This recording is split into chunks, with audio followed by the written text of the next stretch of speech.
the second event in the Lemonade series. I should tell Ramya, we started a Lemonade series to, make lemonade from the lemons of the semester. And not many students are seeing each other on a regular basis. The hallways are lonely. So this gives everybody an opportunity to still engage in dialogue and design related topics, and also see each other in digital form, the way that we might, experience our hallways on a more daily basis. So that's what you are, the second event in the Lemonade series. Let me introduce everybody to Ramya Swayamprakash, who is an environmental and borderlands historian and is currently a PhD student at Michigan State University, focused on environmental and human relationships, primarily in the 19th to 20th centuries, and specifically within the Great Lakes region. Her interest is in movement, migration, and mobility along political borders, which do include more than just people and infrastructure, but also germs and disease. Ramya analyzes borders through the lens of unique historical, ecological, sociological, and technological circumstances that created and now maintain borders.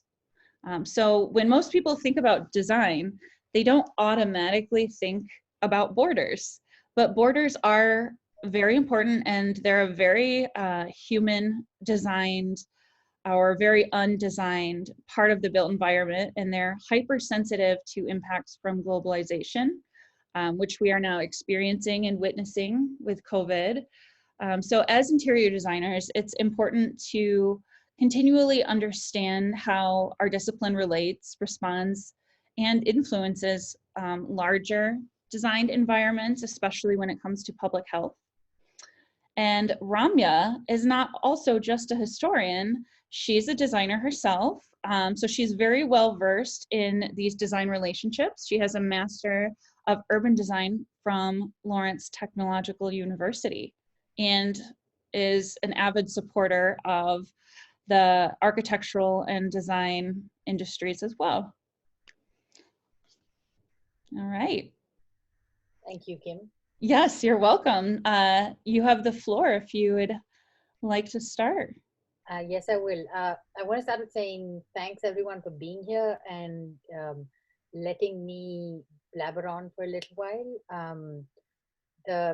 As Kim mentioned, I've been all over the map when it comes to my disciplinary training, and I think that the one silver lining to that is that it the way I see it at least, I'm interested in how things how different things relate to one another, and I'm hoping to show how history and design fit together in ways that can be productive and are perhaps imperative in today's changed landscape.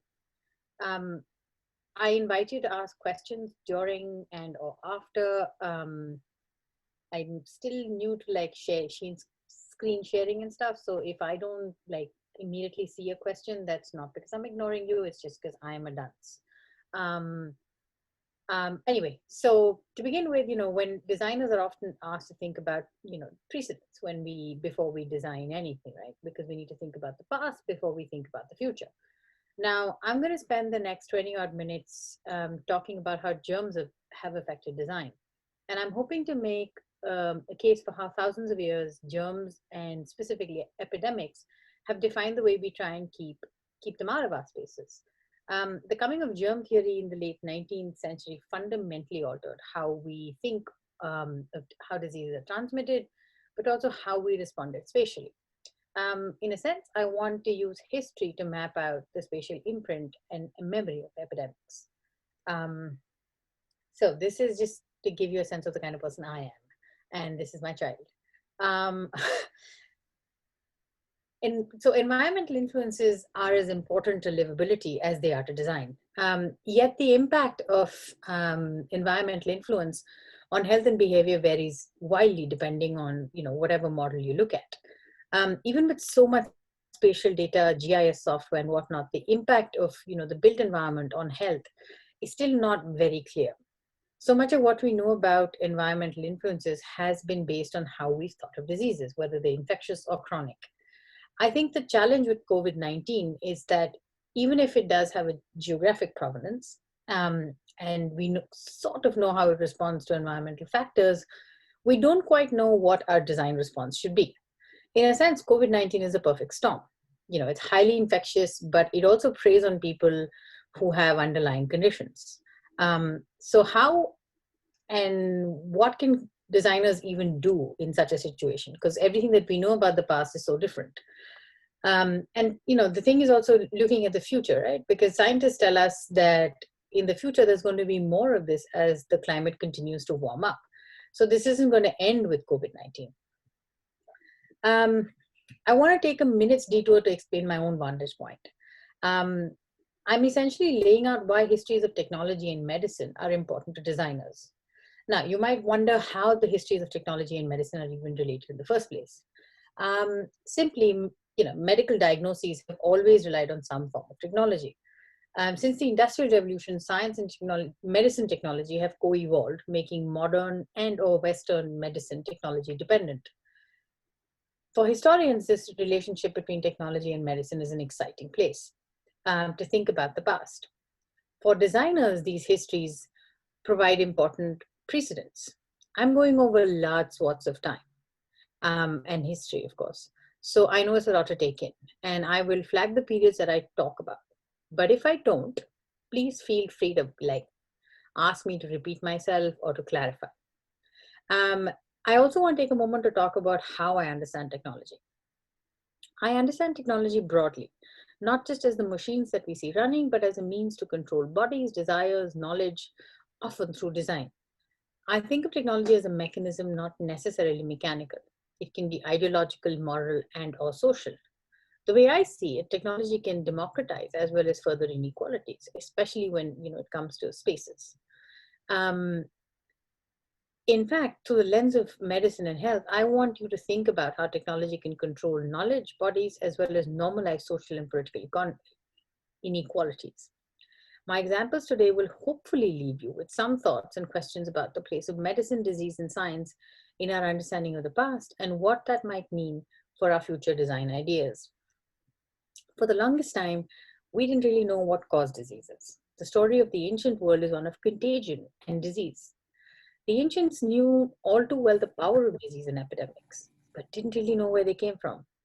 Hippocrates, the father of modern medicine, and after whom the Hippocratic Oath is named, thought that disease was probably caused by something out there. While the ancients didn't fully know where disease came from, they did think that the air and water had something to do with it. Public health was an important concern for the Romans, whose aqueducts separated clean water from filthy water by transporting the former above ground. Actually, the Romans were great because they liked separating their waters. They called them different waters. Technology in this case was disease prevention. In the 17th century, miasmas or vapors were often blamed for diseases. I don't know about you guys, but I dislike flossing. I always have. That would also explain, my yellow teeth. Anyway, but during the first recorded act of, dental flossing in September 1683, Antony von Leeuwenhoek, I probably butchered his name, a minor Dutch official, was the first person to discover microbes. When he scraped off some tartar off his teeth, and he saw them under a microscope, and he saw some, these wondrous things under the microscope. And hold on. I have lost my train of thought. Okay, anyway, and so he saw, an extraordinary diversity and scale of small living animals, as he called them. He didn't, however, at once relate them to disease. This was a time when the universe was slowly being understood at the cosmic and cellular levels. So the possibility that life, even if it was unwanted and unwelcome, like tartar, could begin without divine help was revolutionary, scary, and frankly heathen. So because if God didn't create life, then who did? And scientists at the time thought that these germs just came out of thin air. This is called the spontaneous generation theory.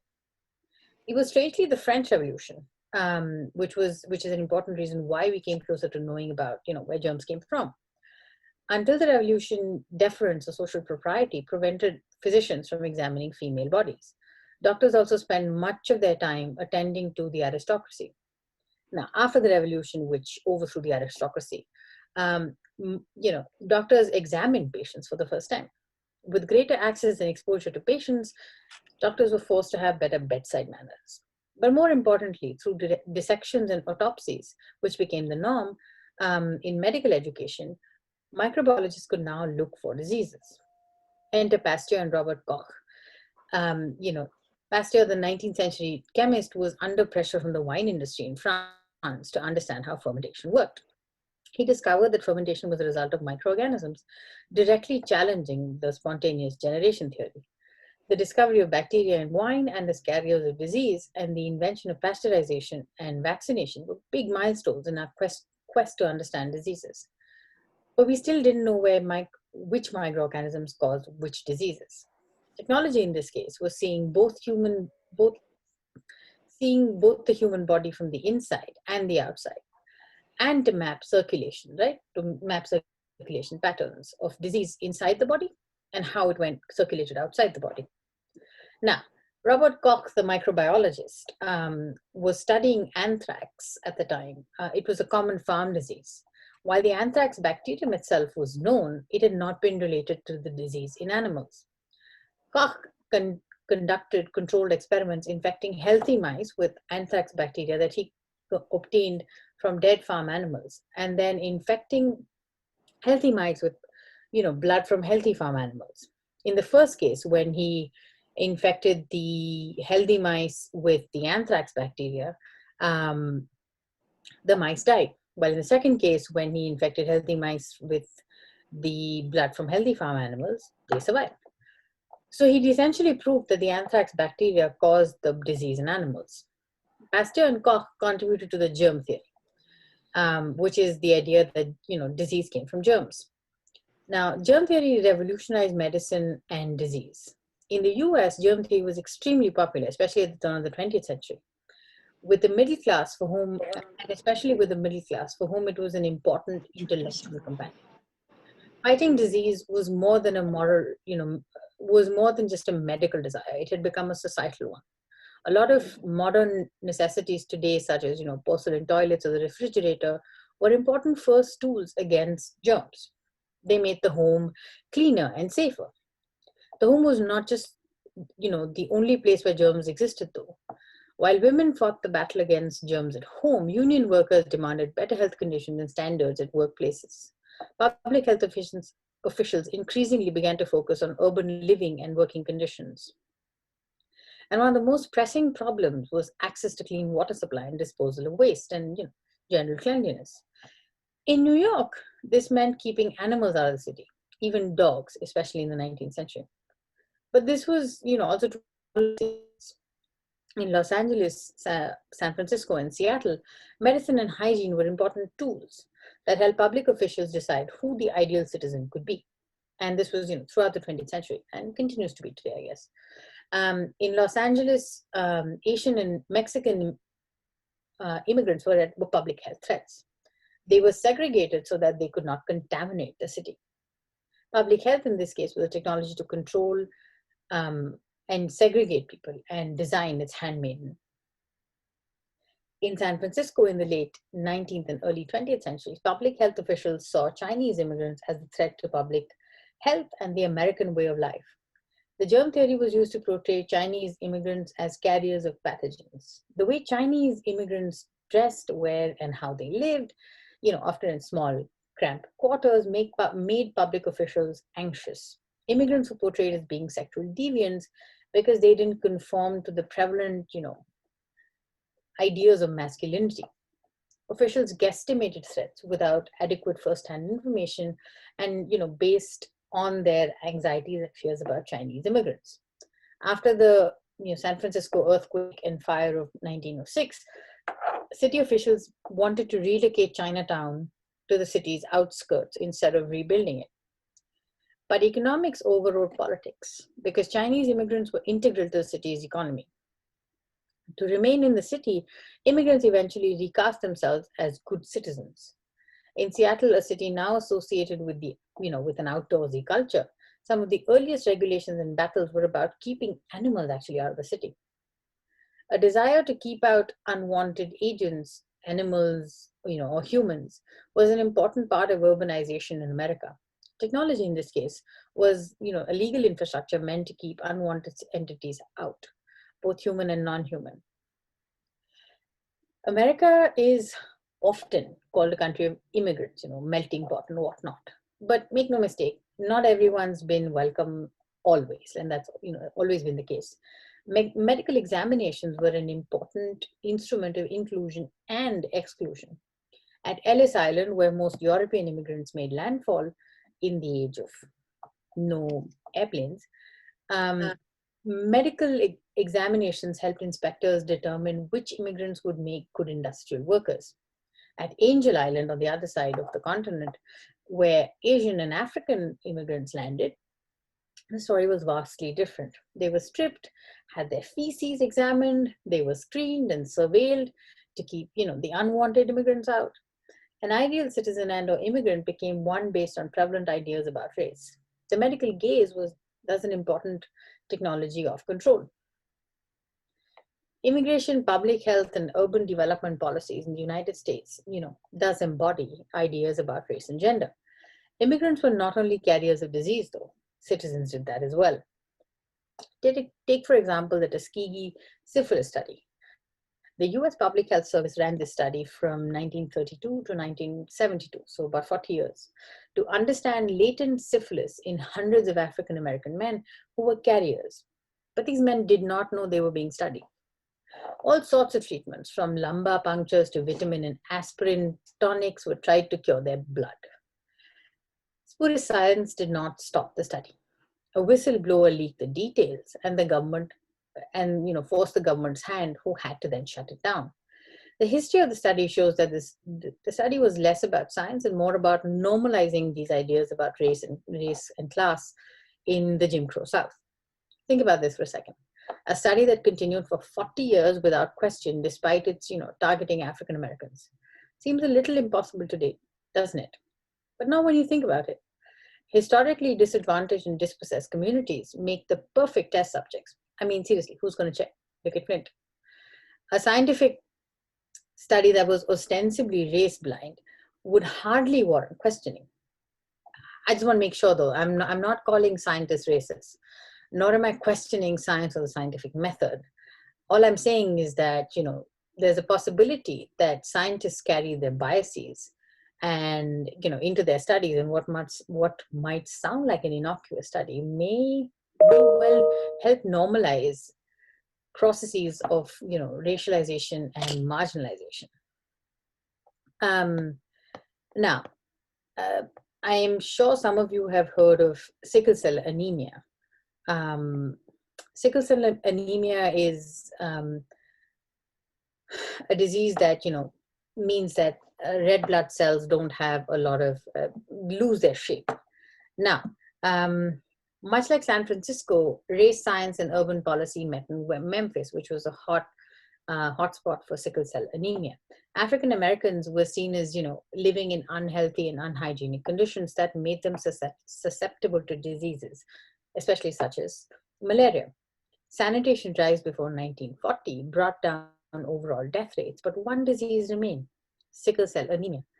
And it had been invisible earlier because its initial symptoms mirror malaria.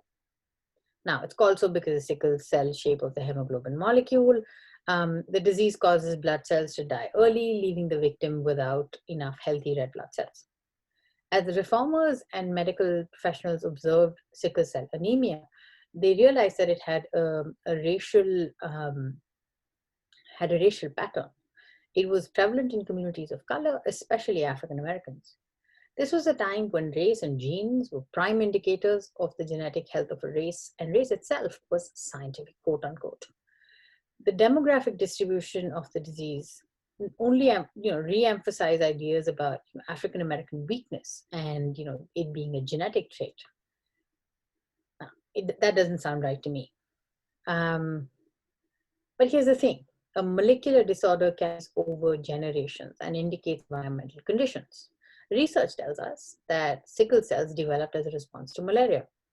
Sickle cell anemia victims have better immunity against malaria. Now, where do we find malaria? Africa, Asia, and the Mediterranean, all regions where sickle cell anemia is most prevalent. When enslaved Africans crossed the Atlantic, they went from a place where sickle cells boosted their immunity against malaria to a place where malaria was not an immediate threat. What was advantageous in one setting was debilitating in another. The examples of syphilis and sickle cell anemia show how science was a technology that normalized unscientific ideas about race and genetic weakness and strengthened those ideas into physical, into having a physical imprint in the form of segregation and the creation of communities of color living in separate places. But we're more than just carriers of germs and disease. We are what we eat. And food has been always an effective technology of control and discrimination. In the South, segregation meant that African Americans were not allowed into eateries, and they often couldn't have their own eateries. Beginning in the late 19th century, the arrival of restaurants meant it was difficult to keep African Americans out because restaurants had to make money after all. So they created different sections. At the turn of the 20th century, the growing urban middle class demanded cleanliness and hygiene in homes, workplaces, and neighborhoods.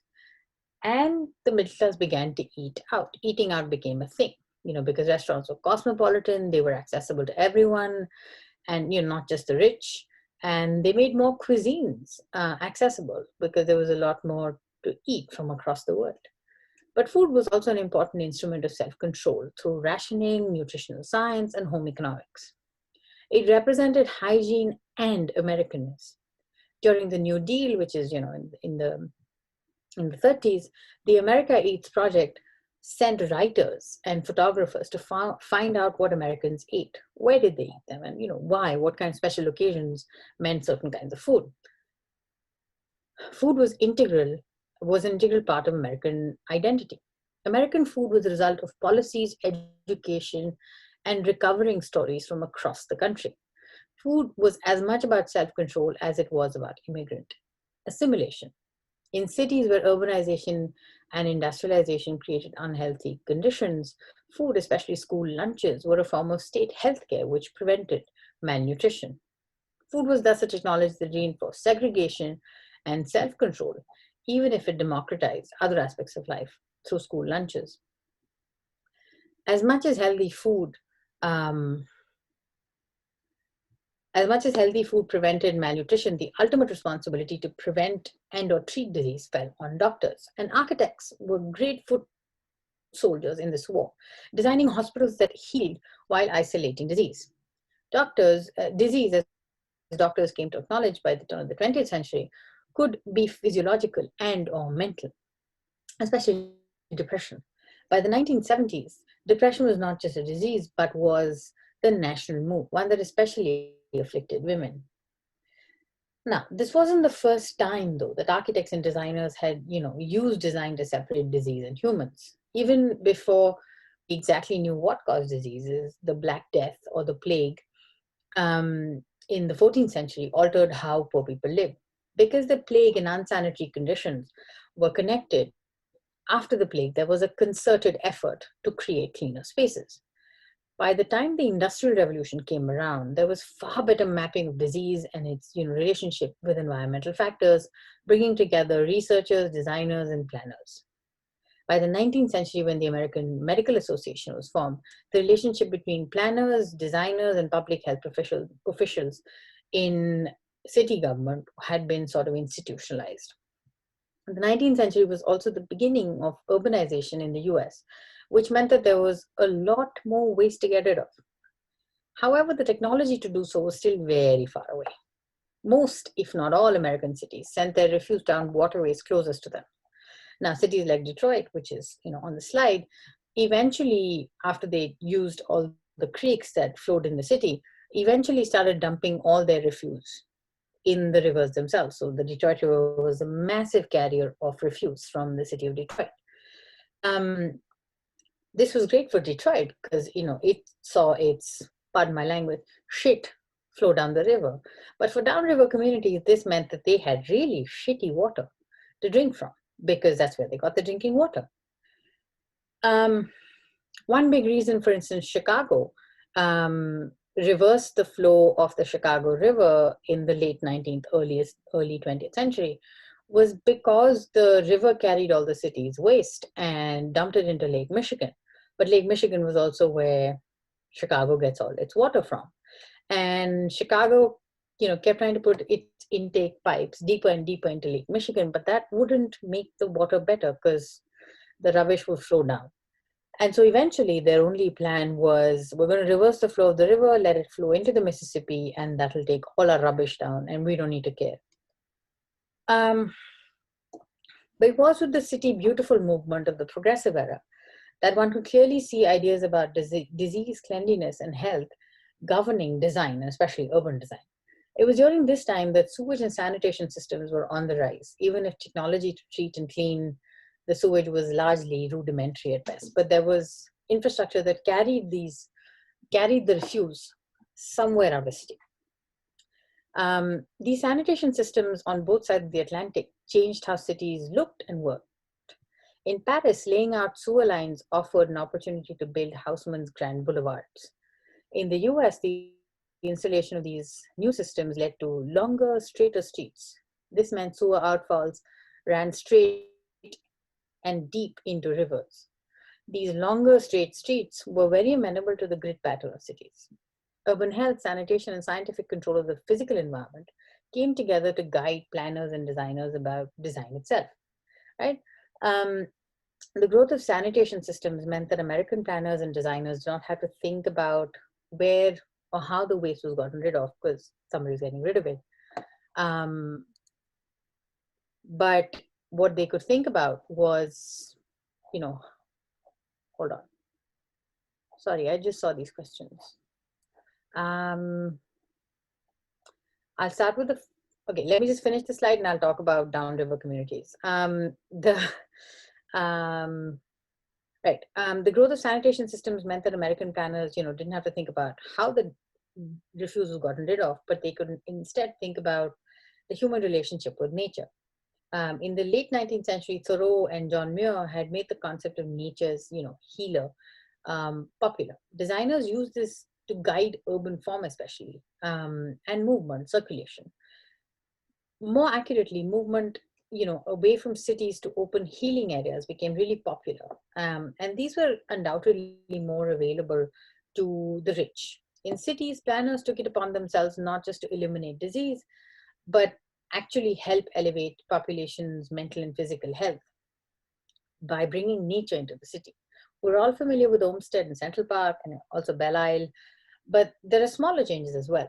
So for the first time, tree-lined streets were not frivolous. You had tree-lined streets because they helped bring nature into the city and let nature heal. Right? The city beautiful movement was as much about aesthetics as it was about public health.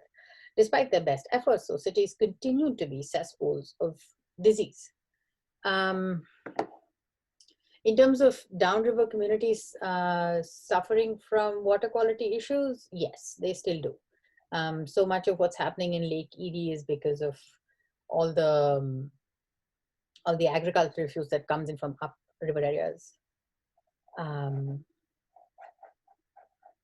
Yes, your point about white tile in bathrooms is well taken.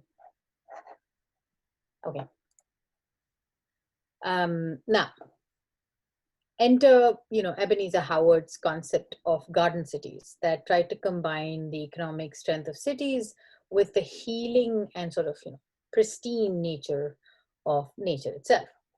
To develop such a city, though, you need to get out of the city. You need to find a place that was undeveloped. More than that, the city was not just about combining, economics and ecology as it, claimed it was. It was about governing your social, economic, and ecological relationships. It was about keeping disease out as much as maintaining order. Sorry, I just realized I was sharing my screen. Um, Earlier urban models had, rested on neutralizing miasmic gases by dumping or diluting water in waste bodies and separating germs from people. But designers like Olmsted and Howard sought to control people's movements while setting an agenda for how healthy environments were thought of. So while the garden city idea itself may not have gained a lot of currency, its lasting impact was segregated housing that was low density and the desire for urban spaces. The picture in the background is from Radnor, New Jersey, which was, an attempted sort of garden city model. Um, as with most things, modernism um, changed the scales of what the progressives had thought of, what made a good city and what made good design.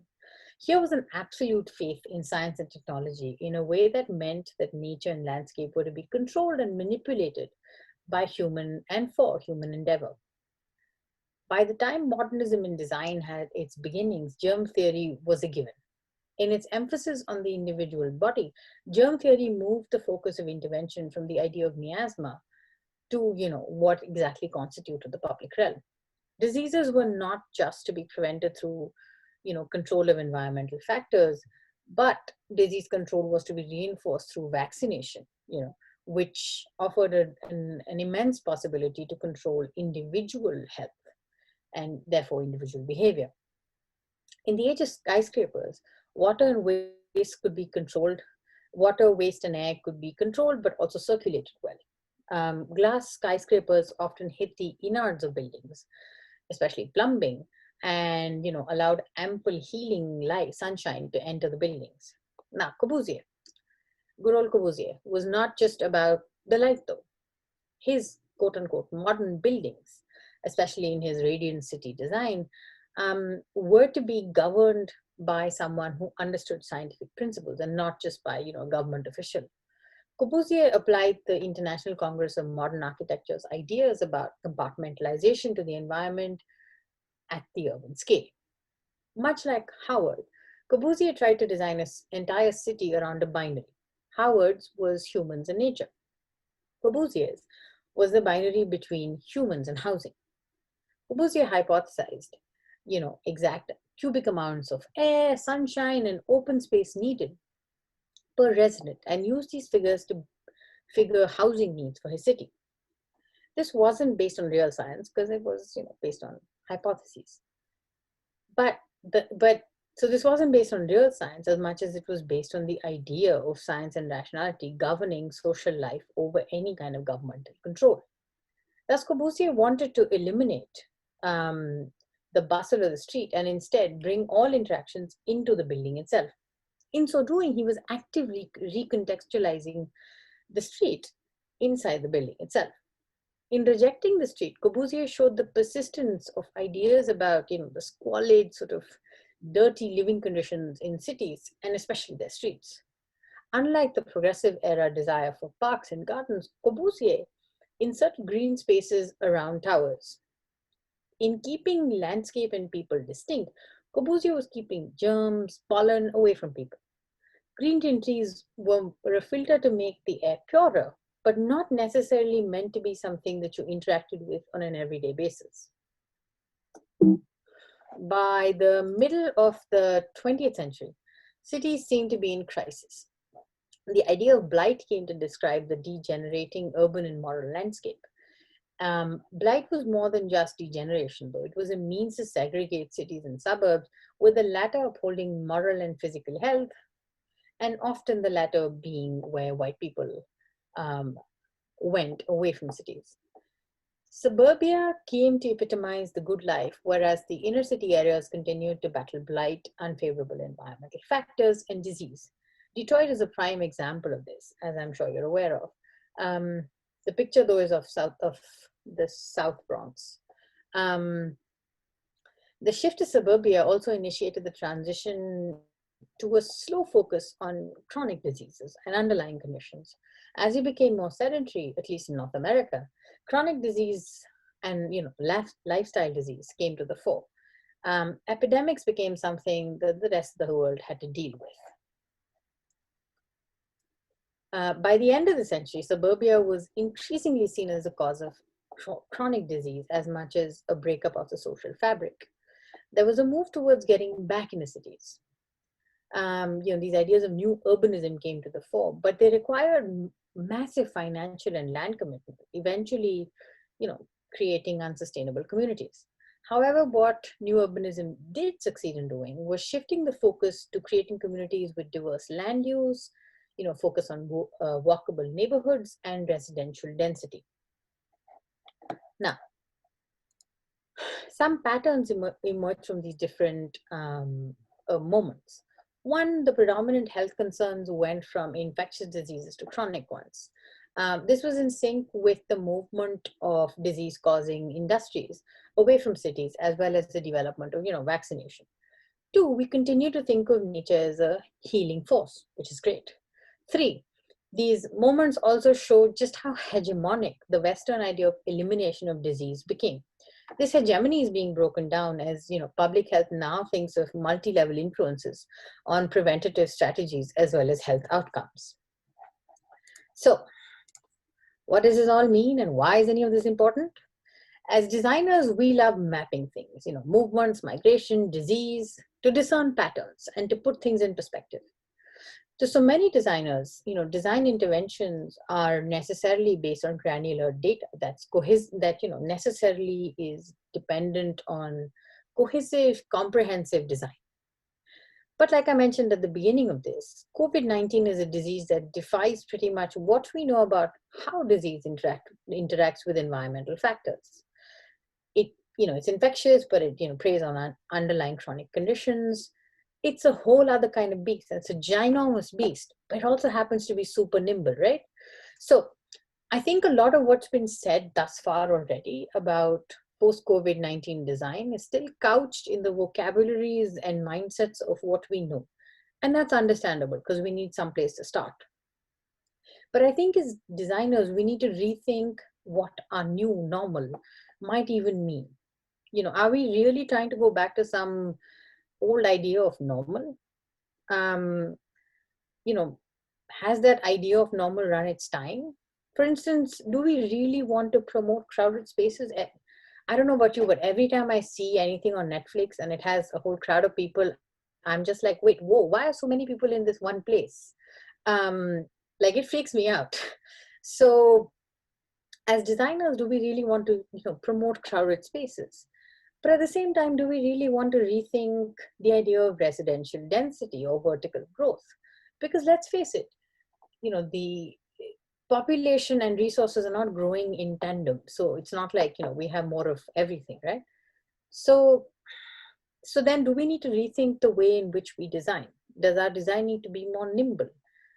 Should we try and rethink the materials that we use? Do we need to think harder about who it is that we're designing for?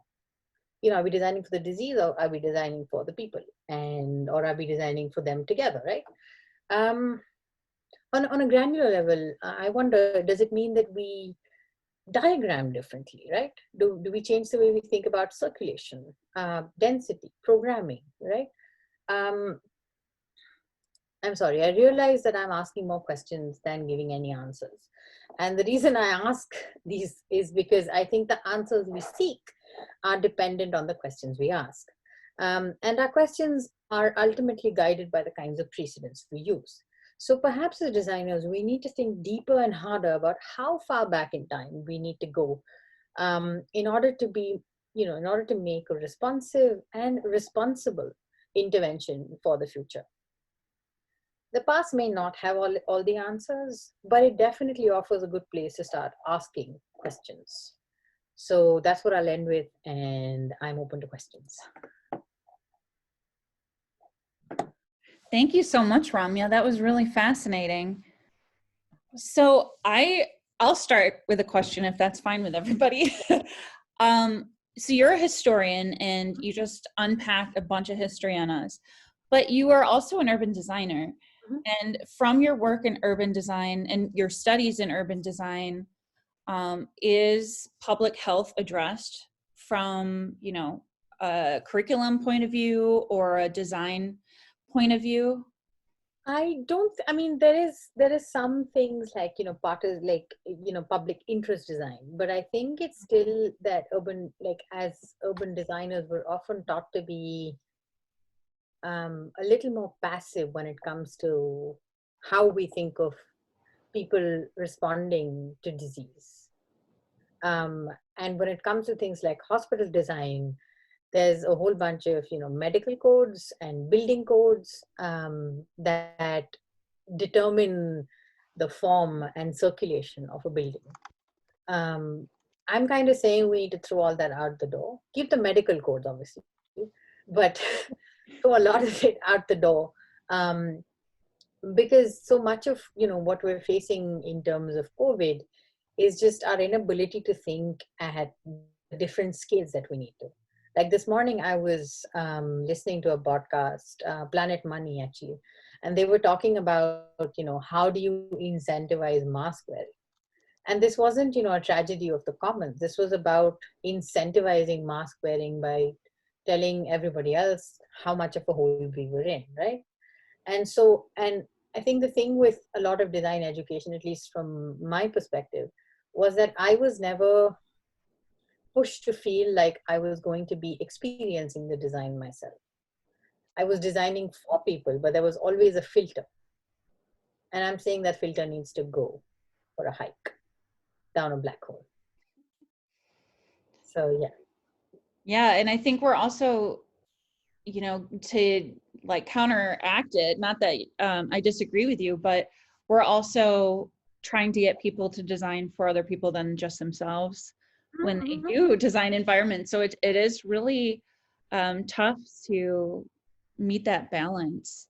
But so I noticed you mentioned urban design, but then also urban planning. And I sense that interior design is similar, where we have like a really design focus, and then we also have a planning aspect. Could you elaborate on the difference between planning and design for you? For me, or at least what was sort of explained to me when I asked this question, was design is actually about designing spaces, right? And thinking about how the end users would be interacting with the space. So you're thinking about form, you're thinking about circulation, and you're thinking about access and all those important things. Planning, on the other hand, was about codes. And not that you don't think about that in design, but your first instinct is not to codify. And a lot of what the sense that I have of what planners do is sort of, you know, create and codify rules that would govern design. Hmm.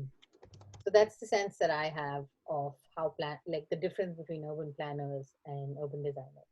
That's not to say that urban planners don't design or that urban designers can't plan, but that's the difference. Like I didn't learn a lot about urban codes or like city codes in Michigan, which is I think the sense of is the kind of things that urban planners would learn about. Like what are your city codes? Yeah, to go off of that point, you kind of lined up a question I also had is, I know when I research and I want to know more about direct like impacts of health on different design decisions, it could even be like the design of a window. What's the impact of that? It's hard to find in design journals and books. But when you go into like medical journals or more like scientific research, they actually have design ideas from their research. But there's never like a connection to designers getting that information. Mhm. And I'm curious, like, why is that? And is it intentional? That's a great question. I think about that often because as a historian of science and environmental historian, I tend to read a fair amount of scientific journals, and I get a fair amount of ideas of what to look for in the past based on what people are researching today. But again, for me, in my experience, I was never pushed to think about interacting with scientists. Um, Mm. I have to say the one exception was this urban design studio. It was called the Street Studio at LTU, where we tried to use, where we had a scientist come in, and this was somebody who worked on the Detroit River, and the studio itself was based on the Detroit River. And so before we thought of any, design precedents, any of that, we had a scientist come and talk to us about the ecology of the river, right? And this was a way of knowing the site Mhm. in a way that any other kind of design professional would not have thought of. And that helped me immensely in thinking about, what could and what should, in some senses, design do and who it was for. Um, so I don't think in my experience, interdisciplinary interactions are actually fostered. Like, I don't know if design firms have a resident ecologist, or some sort of somebody who looks at medical journals to look at the impact of environmental conditions on human health. The research on that is a fair amount in medical journals, but we don't, like, I don't know how many designers actually know about that stuff, right? So you study, I'm sorry, I'm monopolizing the questions. Does anybody else have questions? Yeah, Constantina. I actually have one. Based on the history that you just talked about alone, not what else I know about history. It sounds like a lot of urban planning or urban designing ends up being a eugenics experiment and ends up badly for people who are not wealthy. Mm-hmm. How do we prevent that, or can we even prevent that? That's a great question, and I think it's something to think about, as when if you were to think of urban or any design, actually, how people live, if you were to turn the lens to, say, other parts of the world, whether it was Asia or Africa, you'd see design being a lot more nimble. And to me personally, there's a lot of like top-down approach to urban planning and design, which makes these and normalizes these inequalities.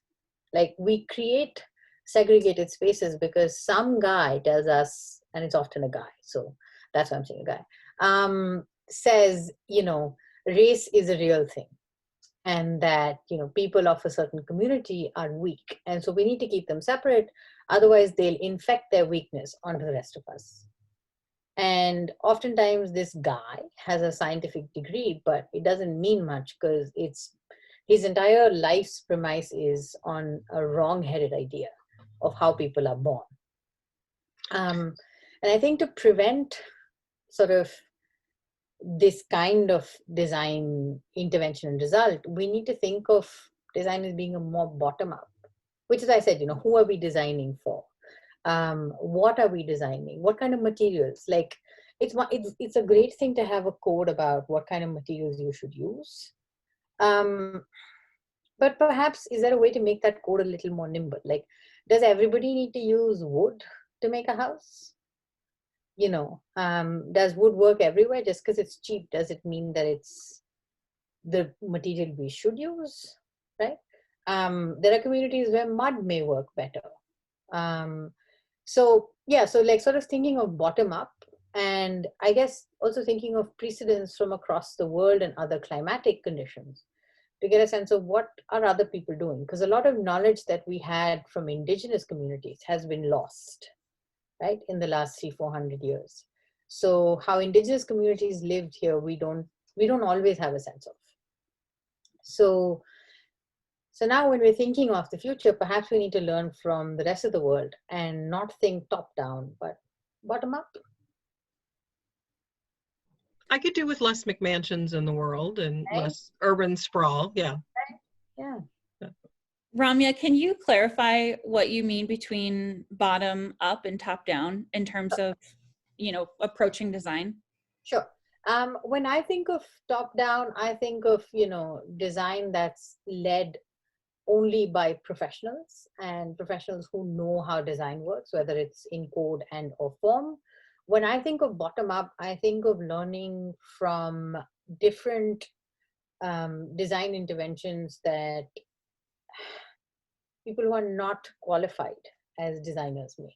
So my ex-mother-in-law used to work with people who made handicrafts and people who worked with bamboo to think about design. So when she designed a community of puppeteers in Delhi, well, she didn't live with them, but she went and visited them and conducted these extensive surveys for months on end to get a sense of what it is that their life needs, right? What their life needs are before she even started designing. And even while she was designing, she made it an iterative process, which included them. So when they suggested that, lady, maybe we need to think of this, or maybe we need to think of that, she'd be like, all right, draw it for me. And they came up with a design, together. It's the same thing that she used. Her methodology was the same when she designed a building. And, if a worker who was, say, working on the plumbing or whatever, and came to her and said, ma'am, I don't think this works, she was always listening to see how people who are not quote unquote qualified designers would have design interventions and how that might make design more democratic, participatory, but more than anything else, more relevant, right? So basing design in community, I think, necessarily makes it bottom up, because you're not telling a community, whether community, individuals, whoever, what design should look like. You're envisioning it with them. So that's what I mean by bottom up, sort of an emphasis on participation, ownership, things like that.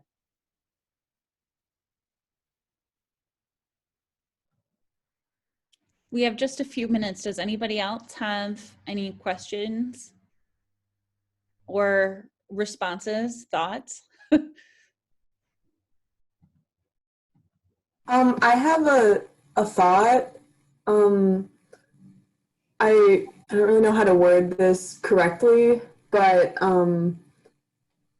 it seems like just by human nature, people are drawn to people that they can relate to. So how does that play into preventing segregation, but still allowing like people to be with people that they feel a connection to, I guess? I'm sorry if I'm not like communicating this properly, but I'm just trying to like think it through. No, I think that's a great question. I personally think if there's more of us of different shades, then we necessarily prevent segregation. And one way of sort of preventing segregation is obviously the policy level and, a systemic governmental policy response. But I think the other is also sort of, as designers, realizing that we need to find a way to develop our communities, but also individual spaces as welcoming spaces, right? And it's about people who have been marginalized, whether, historically. So disadvantaged communities of all kinds. So when we think of, I think one way of preventing segregation would be to sort of think about where it is that we make our interventions, right? At what level? Is it the individual? Is it the community? Is it everything, which is fine? But be clear about at what level are we making our intervention? And another would be to think about, where physically are we making this intervention? Is it at the level of, is it in a particular place in a city? Or is it in a particular place in a community? And therefore, what does that mean for the community itself? Does that answer your question in any way at all? Yeah, that was helpful. Thank you. So you study borders, and those usually have, they can have hard lines, but you also mentioned so many different like psychological and sociological differences that I thought like you mentioned Chinatown, and you know, segregation, and that would be an abstract border, more so than like a national border. So when we talk about these design interventions and top down and bottom down, can we even design for these interventions, or will the borders happen regardless because they're social? If that makes sense. Okay, I'm from the school of thought that believes borders are imaginations, because they really are, whether they're hard or soft.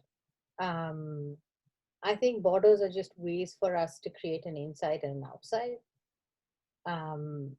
and you know, to create an inclusive and an exclusive community. So I feel like when it comes to designing, I'm not saying disregard borders, but like if we, so there's this really great guy who was trained as a historian, but also as an architect, called C.J. Alvarez. He talks of the political border as being a site in and of itself. And I find that idea really useful. And I'm, you know, obviously citing him and using him in my dissertation.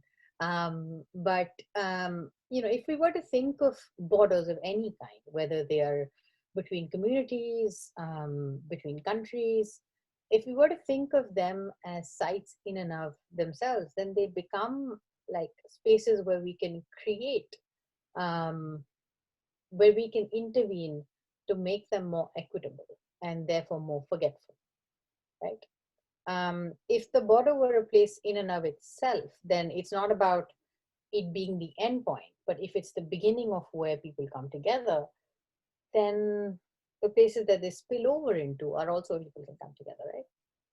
So yeah, that's the way I think of borders. Does that answer your question? Yeah, that was really awesome where two people come together, because for interior designers, we talk a lot about the threshold, the difference between inside and out in the border. You know, do we just design up until the, you know, facade?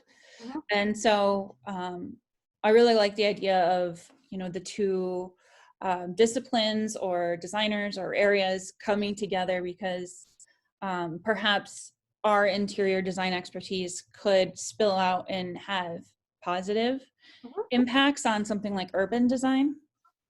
Yeah, but also like, you know, interior design has a very important impact on how people actually interact with the space inside a building, right? And if you live in the Midwest, the inside of the building becomes just as important as the outside. Well, I think more important than the outside. So I think, I mean, as we're talking, I was also thinking that, you know, oftentimes interior designers are also not really made apart. Like you sometimes inherit a given form that you need to then think about designing, right?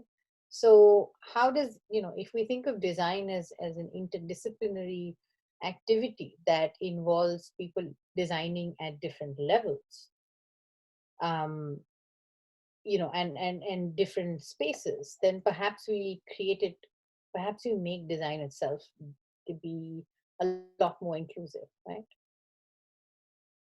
And ideas about interior design circulation could definitely, circulation, you know, migration, all of those things could like govern the way we think about communities, the way we think about how these buildings interact in a city, right? What kind of things are they helping and not helping? Does that help? Yeah, thank you. I feel like I have a lot to think about today. I don't want to take too much of your time. Does anybody have any remaining thoughts, questions, ideas? Just one last quick one. I think it's quick anyway. Is in your research and in your forward thinking, do you honestly see that there's any way to change how we design until we have more younger people in design, we have more people of color in design, we have more people with different histories instead of middle-aged white male and Protestant coming into start actively changing things? I think yes, because I take it upon myself as a woman of color and who may or may not be an immigrant, depending on how you look at it. But it's definitely, the mother to an American. I take it upon myself to reach out to other people of color. And I think we need to find a way to dream together in a way that's inclusive and not exclusive. And I think design is possible because design itself is constantly changing and it's constantly being infused with young dreamers, right? We need people who dream. So I think, yes, it's possible, but that doesn't take away from the need for us to be cognizant and pushing different people and making design more inclusive and open. So I think it's a double-edged process where, yes, it's possible, but it'll be